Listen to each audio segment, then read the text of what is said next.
the hell do you have on? So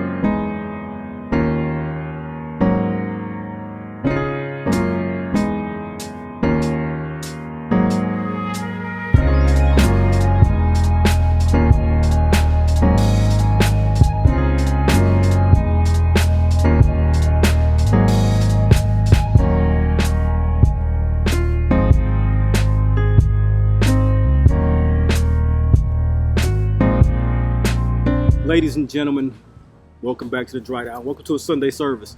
Today I'm gonna have a little fun with the service. We're gonna do something about modern masculinity, modern architecture in fragrances.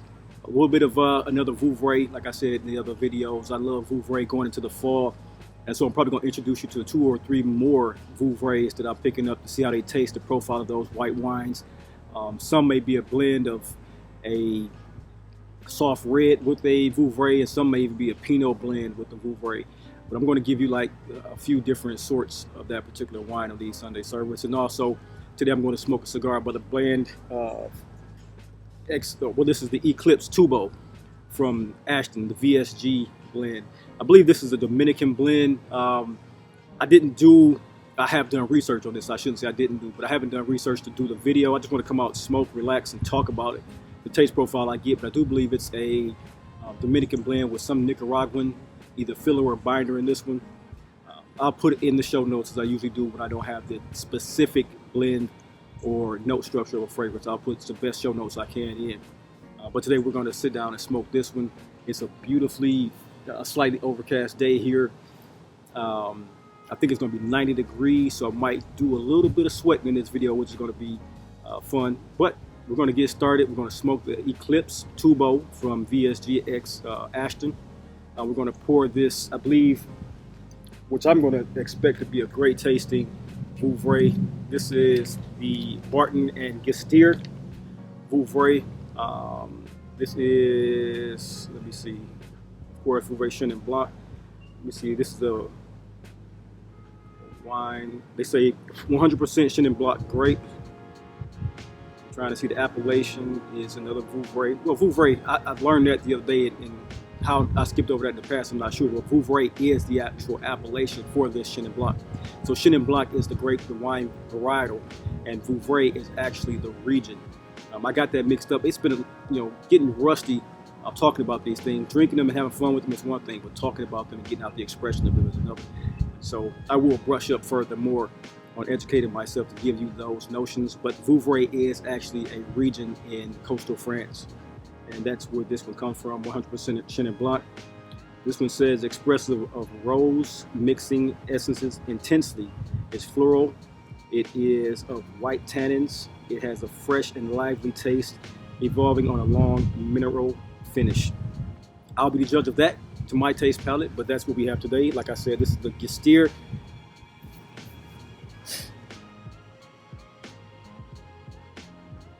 Barton and Guestier Vouvray. I've had it chilling, wrapped in a cloth in the freezer for about 20 minutes now out of the wine cabinet. And so it has a nice chill to it, as you can see from the condensation on the bottle. Screw cap, which I always like, easy to put back on. I don't have to worry about it corking if I don't finish the entire bottle.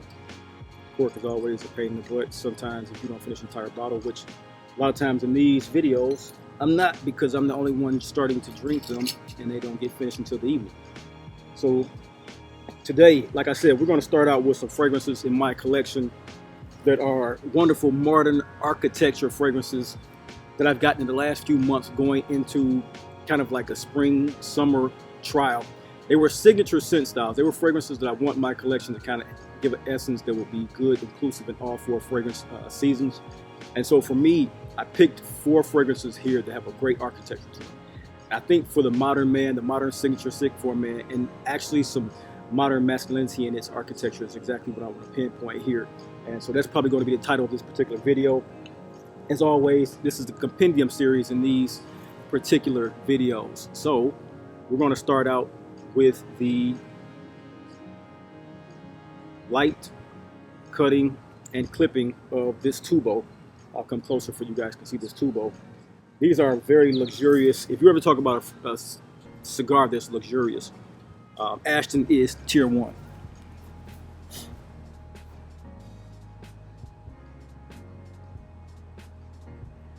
That's the tubo. I'll show you the cap, the foot, the band.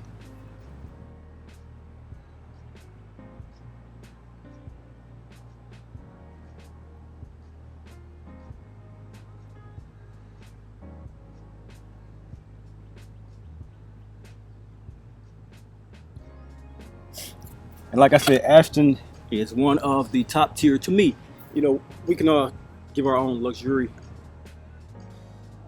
imprint on a brand in our own mind, but to me, the top luxury brands and cigars, when I'm talking about smoking, if I want to impress someone at a business meeting, I'm going to go for either a Davidoff, a Ashton, or a Padron. If I'm trying to impress someone, if I'm trying to impress someone in cigar world, I'm going to go with the more off the beaten path cigars. Let them know that I have a wide range palette. I don't necessarily go for what I deem luxury cigars.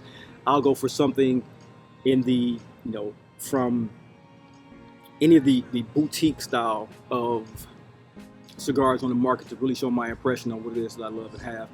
Steve Saka is one of my favorite when it comes to picking and choosing those, the Sober Mesas, things like that. So this is the high tier to me. So let's clip. I did bring my Zycar things back out today. My straight cutter.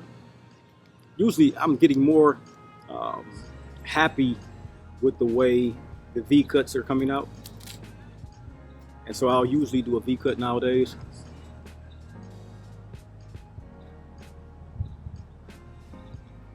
Spicy, sweet, cold draw.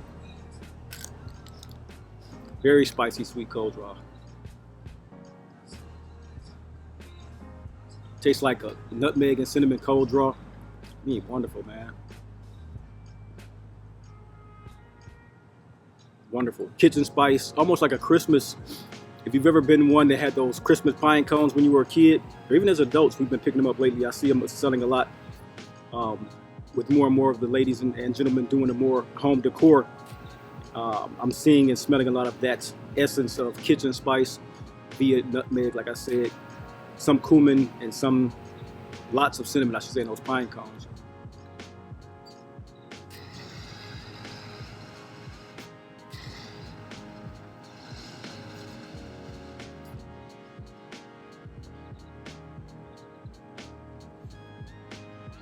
So when it comes to the Ashton VSG,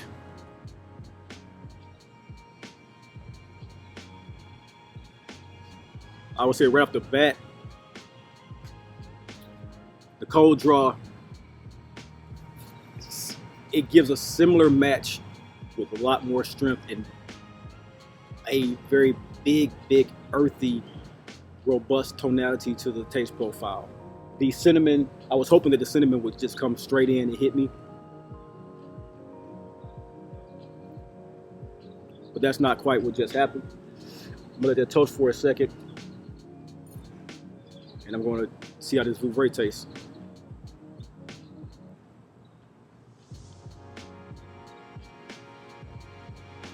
Another one that's pale gold, crisp, slightly even white to this one. No running legs. Oh, slightly running legs. It might be the condensation though. Alcohol content. Wow, that smells different than the other Vouvray. This one is a lot more in the melon taste or scent. I mean, a lot more. Almost like a strawberries in there.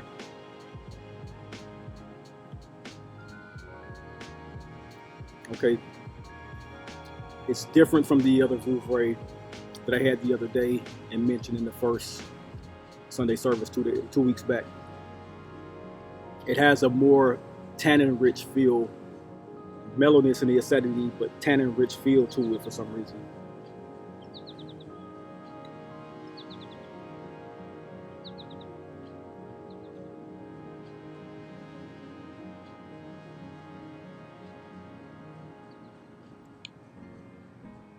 This one is very, very rich in like a berry, like a raspberry, strawberry mixture. Slight, orange mandarin taste mixed with that, and then a very heavy coating of grapefruit rind.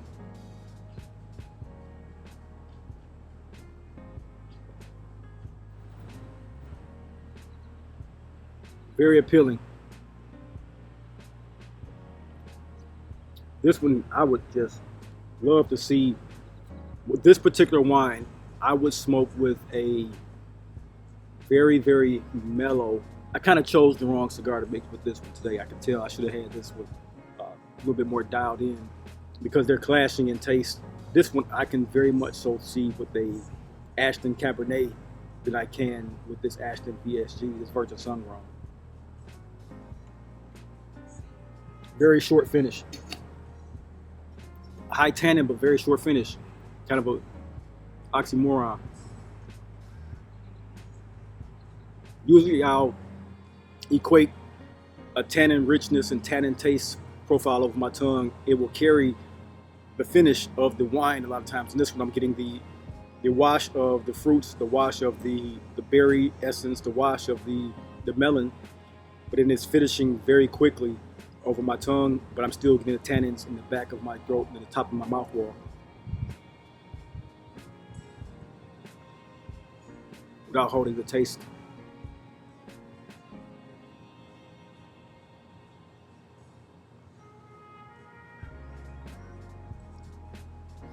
When it comes to this Ashton VSG, this is one of those cigars that you want to smoke. I could taste already the boldness, as I stated in the beginning, the boldness of the earth.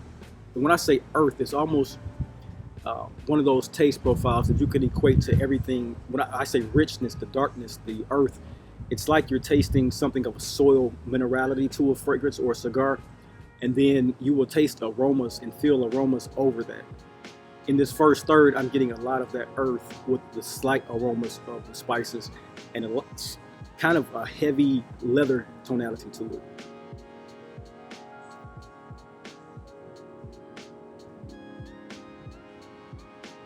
See, with something like this, I would love to have like a Carmenere wine where I get a lot of the rich boldness from a wine. Carmeneres, Cabs, Merlots even, or even, I would say even going in that range, I would do a blend even with this one. But to taste this one, I would do even a cocktail, a whiskey cocktail with this one. It would bring out the flavors better.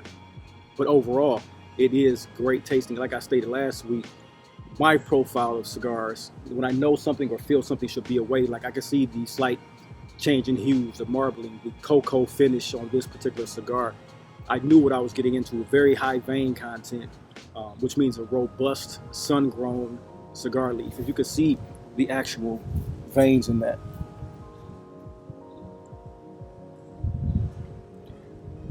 That's typical, to me at least, of a very rich sun-grown cigar. No shade at all. So it's a very great tasting cigar. Actually, so far, what I'm hoping to get is a profile of rich dark chocolate, not cacao powder, but a rich dark chocolate taste profile with an orange in there somewhere coming down the mid to the second third. But so far it tastes pretty good. So let's get into this modern, what I'm deeming for this video, modern masculinity, modern architecture. You know, a lot of fragrances this day and age are redundant to me, which is not a problem. You know, they have their resourced fragrance oils and content, which they go out and buy and procure. But it depends on the actual perfumer, how he puts it together, how he layers and structures that composition. And so for me, the four that I've chosen today, starting with the scent of, I'll go with Lucius. Lucius is a fragrance that's built on a lot of vetiver, tonka, and ambroxan notes. If you don't know about Lucius, Lucius is a fragrance that was released in spring of 2025 this year, and it's one that is a very well-made compliment garnering fragrance. It has a lot of pink pepper, orange flower, vetiver, and tonka to my nose with a nice dusty golden amber. So it's a mixture of that ambroxan style fragrance notes, ambrosides, things like that really make this one function.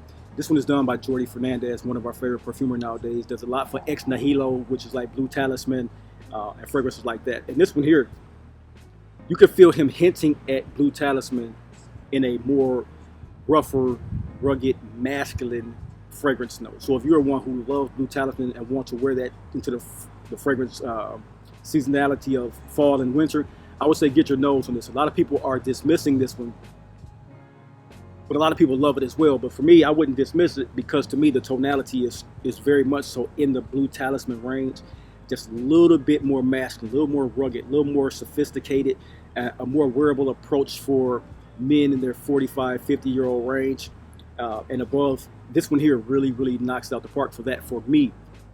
And like I stated, one of the compliment magnets that I've gotten the last few years that really surprised me, because the note structure, it screams light and airy, it screams sweet, but it transforms itself and conducts itself as this very masculine fragrance that has all the rough edges while still being sweet and smooth.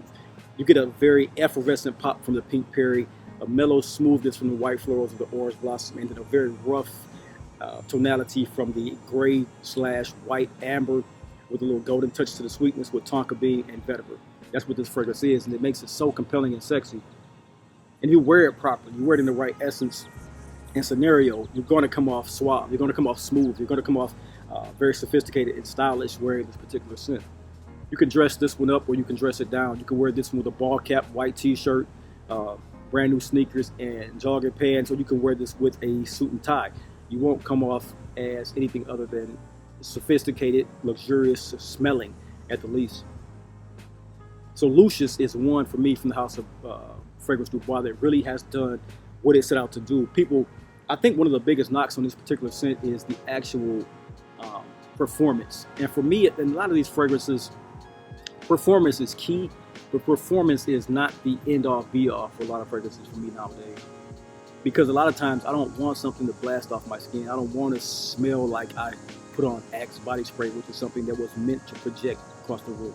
Now there are fragrances in my collection which I love and adore that do that, but at the end of the day, those are not things that are synonymous with my happiness in a fragrance. I know a lot of people feel that they should be, like price and value equate to projection and sillage.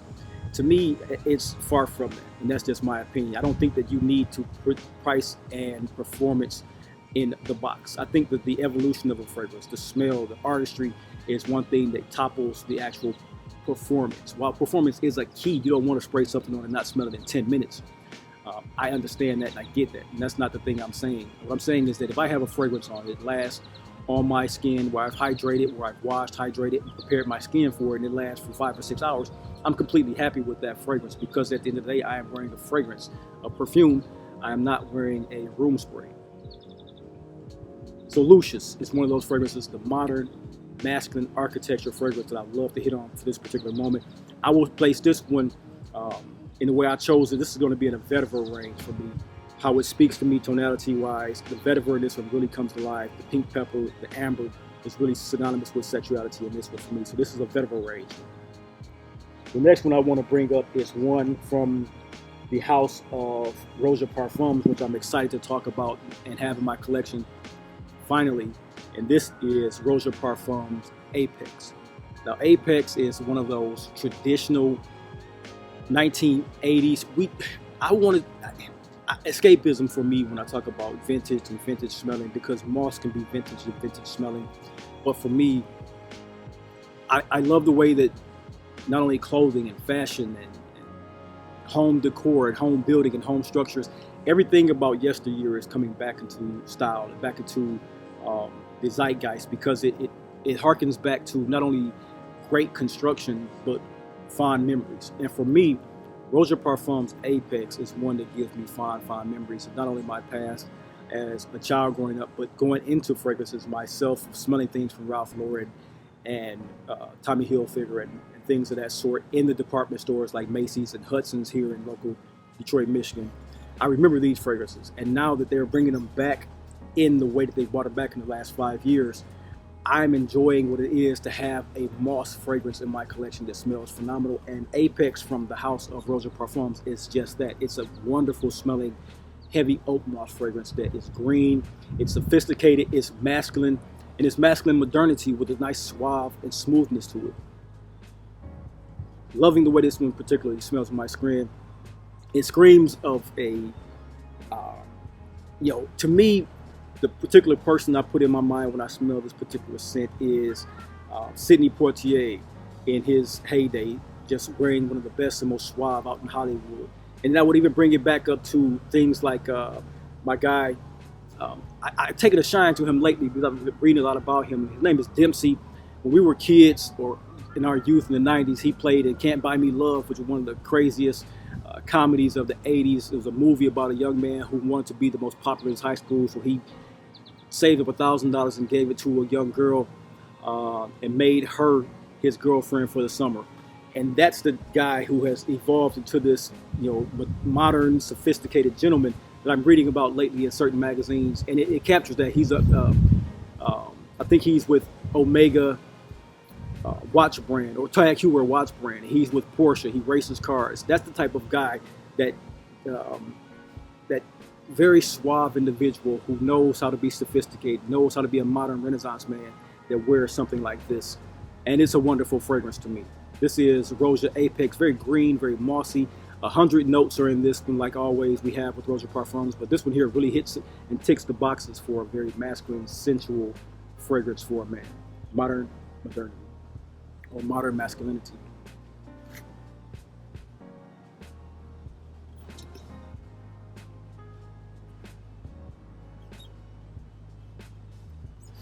So those are the first two that I love to talk about. So one is a moss and one is a vetiver, and I bought 4.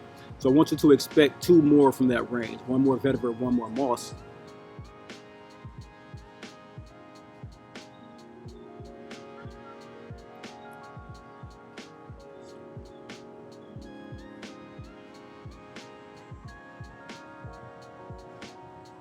Once again, on the cigar, it's the first third still. I'm trying to pick up more of a nuance or aroma of the actual cold draw. And I think that so much of this robust profile, I haven't retrohaled yet to see if I can pick that up, but I'm getting a lot of pepper now. And that's pepper, corn, even a slight selenic white salt, Himalayan sea salt taste profile to it.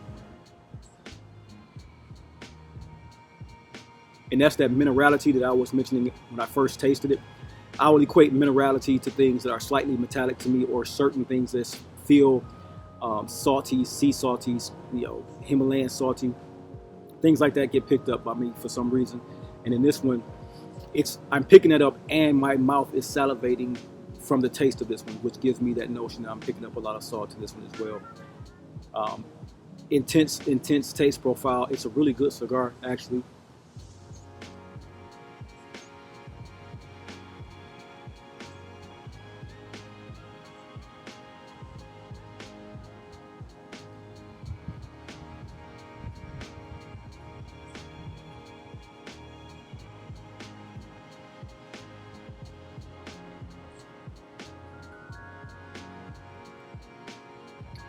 Still not picking up a lot of either cacao or, there's a slight pruniness to it. If I would say a fruit was in this, a slight pruniness to it, but it's a lot of pepper, a lot of leather, earth. The earth is drawing back, so I would even take that to a roasted coffee now versus the earth, the soil-like earth to a roasted coffee. The blend is getting burned to the second third, trying to get to the second third.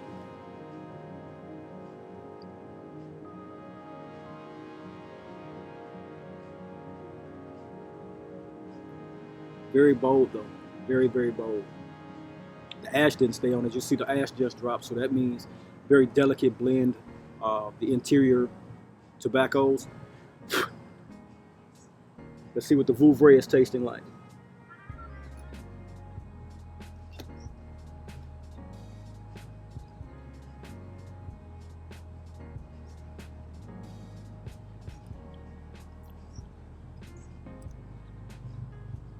So in the Vouvray, that's funny, the cooler it was, the more stark the taste it was. Now I said I put it in the freezer for about 20 to 30 minutes wrapped in a cloth, which makes it freeze/cool off quicker. And I'm feeling that now that it's got a little warmth to it, the taste profile is popping better.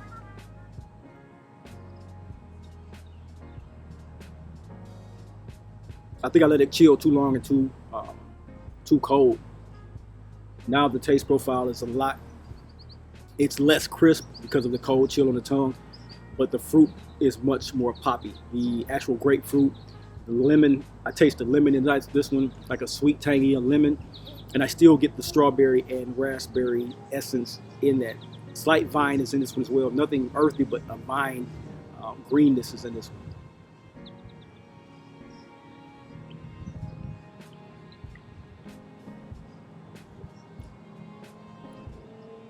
Still tannin rich, funny enough. So Vouvray, pour another glass of this one, and then we'll get to the second half of the modern masculine fragrances in today's Sunday service. As always, guys, I want you to tap in. Let me know on this Sunday service what you guys not only are wearing. Let me know what you guys think about signature scents for the modern man. What is your actual signature scent for the modern man? Is it something mossy, vetiver? Because ambroxan to me, is such a universal, unisex fragrance style that we see so many ambroxans on both sides of the aisle.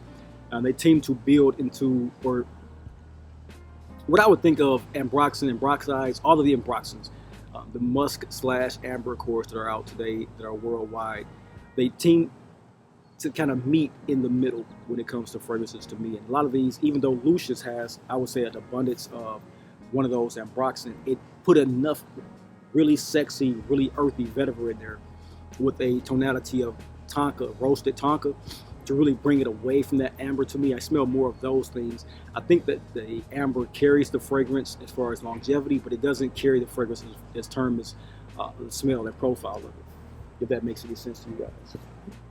So we did do the actual Lucius first. So next, that was a vetiver. So let's go back to a vetiver after talking about a moss, and we could talk about one of the newest fragrances in my collection. And I'm having a lot of good times with this one lately. I've actually worn about 10 to 15 ml of this particular scent. This is the newest scent, I believe the newest scent from the house of Clive Christian, and this is the scent Clive Christian's Ale Red Tea Vetiver. And for me, Red Tea Vetiver, man, it's one of those, it's a very sexy, sensual, soft, warm, spiced vetiver fragrance that just, I love the way this one smells. I would say if you are one that knows the scent of Town and Country, take what you know about Town and Country with all of its essences, build in a very mellow, warm, seductive red tea, and dial back what it is that is very, poppy and jumpy, which is the lemon musk accord and the vetiver mix. To me, I would say dial that back and think of this one as a very close-sitting, sensual fragrance for evening in. This is it to me.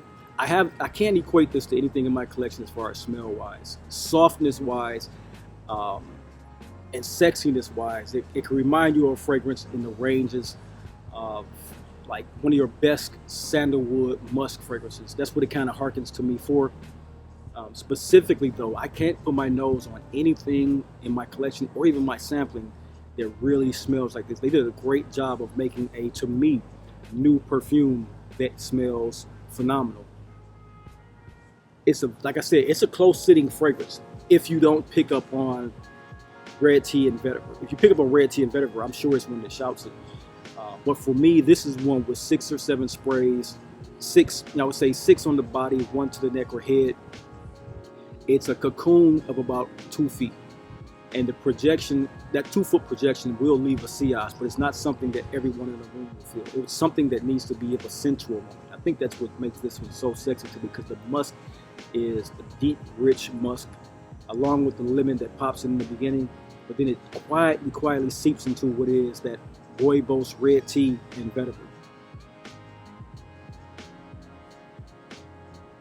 It just smells, it's one of those scents that you really, to me, I would kind of equate it to being something like a musky guaiac wood scent, with that really warm woodiness, almost like the smoky woodiness is combined with a nice mellow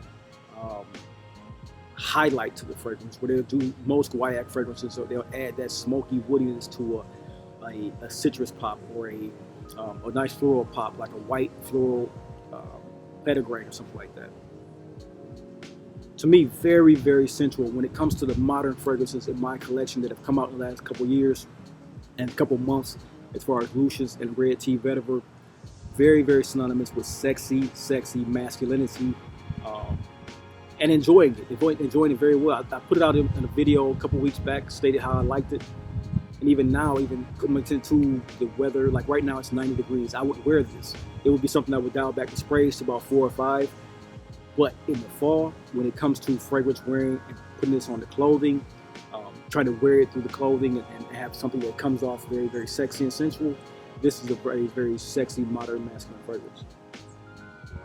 I would say if you're one, like I stated earlier, if you're a person who needs performance, this is not for you in my opinion. If you're a person that needs to shout with your fragrance and you need something to project 8 feet, 6 feet, this is not for you. If you are a person who has enough in your collection that you have enough quote-unquote beast mode fragrances and you want something to be more subtle, more sophisticated, and more sexy in its profile, something that you want someone to reach and lean into you, this is a fragrance I would say test out first to see if you like the scent profile of Vetiver and that red tea. And if you do, it's one to actually get in your collection to bite, in my opinion. So that's L from Clive Christian, Red Tea Vetiver. Next up, let's dial into the next and last. Now, as I stated, everything about this particular collection of modernity, this one here is the scent profile of Green Sapphire. Now, Green Sapphire is one that screams. It's one that shouts. The Sapphire line, while not all of them, 90% of the Sapphire line, that I've had or smelled, they shout. They're very potent in that way Christian Provenzano built his fragrances and builds his fragrances, that this particular one is one that shouts. But you have to love a very green incense and oak moss and cypress and fir balsam to enjoy this fragrance. So this one is a mossy greenness with a very particular style of sweetness that you have to enjoy as well. And to me, when I first smelled this one, it was one that I felt like I had in my collection previously, which is a fragrance from Tom Ford. It's an incense fragrance. He came out with a 3-part incense fragrance, and it I can't remember the name off the top of my head. I'll introduce it when I do this particular line with other in its scent profile. It's I think it's Vert d'Encens. Very, very sexy green incense fragrance. And this one here is in that wheelhouse to me. Very sexy greenness, very sexy oak mossy, and very lively masculinity when it comes to this particular scent. And it's one that I can't wait to put on more of this particular scent profile coming into the fall of 2025. Because to me, this one, along with the others in this collection I'm showing you today, are very, very sensual and synonymous with masculinity. And when you have this particular scent on, as I did in the spring and late winter of 2024, early 2025, it really did a trick as far as when I wore my gray suits. I was leaning toward putting this one on more often than not than anything in my collection for some reason, because of the scent profile. It leans deep, rich gray. It leans charcoal. It leans sophistication. It does not particularly lean date night at all. It's not one of those fragrances, for me at least. It leans totally in the powerhouse, masculine greenness that you want in a modern masculine fragrance. Now, don't get me wrong. You can wear this as a sexy fragrance if you're a girl or the lady that you love, or someone like that you love is one who loves and adores these type of scent profiles. But for me, the power of this one is in its essence as a masculine powerhouse, provocative fragrance for men that leans toward business, that leans towards some leisure activities and days, especially in the fall and winter. But overall, it's just this crazy, sexy greenness to it, that with this ambery sweetness and this provocative incense in there that smells of like a cooling frankincense, along with that amber sweetness, and then the green moss and fir blossoms and cypress. It comes off super sexy, and almost a cleanness to it, while also having this varnish scent profile over it, which is weird enough. But again, another modern masculine architecture to me that I'm loving, from yesteryear vintage to today's modernity, is Green Sapphire from the House of Boadicea the Victorious. So get your nose on that one as well, from this 4-part collection of modern masculinity, from Lucius to the scent profile of Roja, Apex, Parfum, to red tea Vetiver, and to green Sapphire. Very, very wonderful fragrances, synonymous with the modern masculine man, in my honest opinion. So as it comes down to this, I told you guys last week that I would be picking up the actual Roja Parfums Enigma, and it came in the other day, and I want to give us a slight but poignant comparison to the two fragrances of my collection. One is Creation Eve, about 10 years old, and one is Enigma, which I just received. So for me, first off, Creation Eve. This is a bottle, like I said, it's about 10, maybe even, it's 2015, so it might be 12 years old. This was the synonymous fragrance with booziness, sexiness, romantic evenings and lounges, date nights. What I love to particularly set up my mindset on when I'm thinking about boozy cigar lounges, sexiness, date nights when you want to go somewhere where it's soft light and jazz music. This is that fragrance for me. This is one that I had in my collection for the years and have loved it ever since it came into my collection. The EDP format for this one is just a phenomenal scent. Stated 2 videos back, I'll link that video up top. EDP version. Now,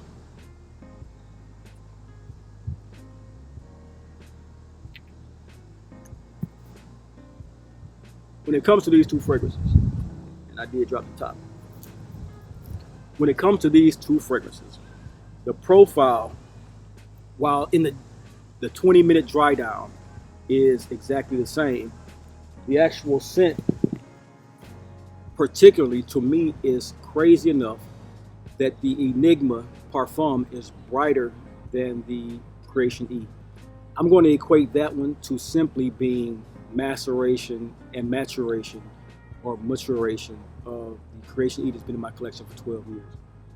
I'm thinking that maybe the top notes have died in this one, or are dying. Even though I keep it in cool, dark quarters and things like that, the top notes, and I can't even say that because remembering this scent off the top of my head, I don't remember ever truly picking up the top notes. I remember going deep, rich booziness in this particular scent. And for me, after getting in Enigma just 2 days ago, immediately the thing that turned my head is the actual popping of the effervescent lime in the beginning. That is not something that I ever picked up in this one. And so for me, they are, while the same scent and same scent profile of 20 minutes, the newer Enigma is much more of a cocktail fragrance than it is a sweet, boozy fragrance to me. And I would say that meaning this one is more like a whiskey straight or rum straight, and this one is more like a cocktail in that thinking for me. Both sexy enough, sexy as hell. I would say if you were one who wants Creation E or Enigma, that this new bottle is not slouching. It has a little bit of a soapiness to it, a little bit of a mellowness to it. The cola vibe is transparent more than it is on the EDP for some reason to me, but all out sexy.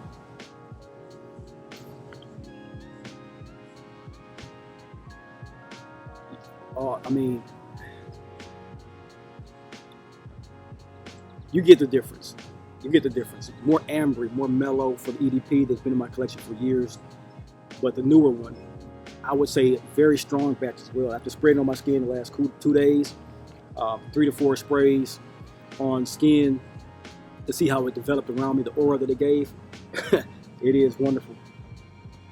So I said I would get that out as I could, exactly how I could get that out to you is was up for question, and I'm giving it to you guys in the Sunday service. To me, very, very beautiful fragrances from House of Roja Parfum.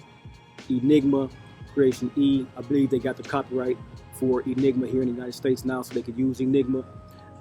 This is the Parfum, very sexy, sensual, longer in its projection development than the actual EDP. I will give it that. The Parfum to me usually sits closer to the skin, but for me, after spraying them both of my arms to see how they came off, the EDP dies down to sexy, sexy richness quicker. with less projection. The EDP has to go through its evolution over those bright notes and get into that mid heart of tobaccos and slight florals that Roja loves to use into its amber boozy base. But overall, both are phenomenal scent profiles, and I would not hesitate to get the new batch of Enigma Creation E or Enigma Parfum from Roja Parfums. All right, ladies and gentlemen, that is my Sunday service for you guys today. I hope, as always, you guys found something entertaining and educational from this particular video. If you did, all I ever ask that you do, hit the like button and subscribe if you choose to see more of this content, which I hope you do. As always, I want you guys to stay bold and stay balanced, stay professional, stay sophisticated, keep on grinding, keep enhancing. And remember, scent is memory, collecting is legacy, and community is culture. And we're here to drive down, we embody that culture. I will see you guys in the next video. Peace.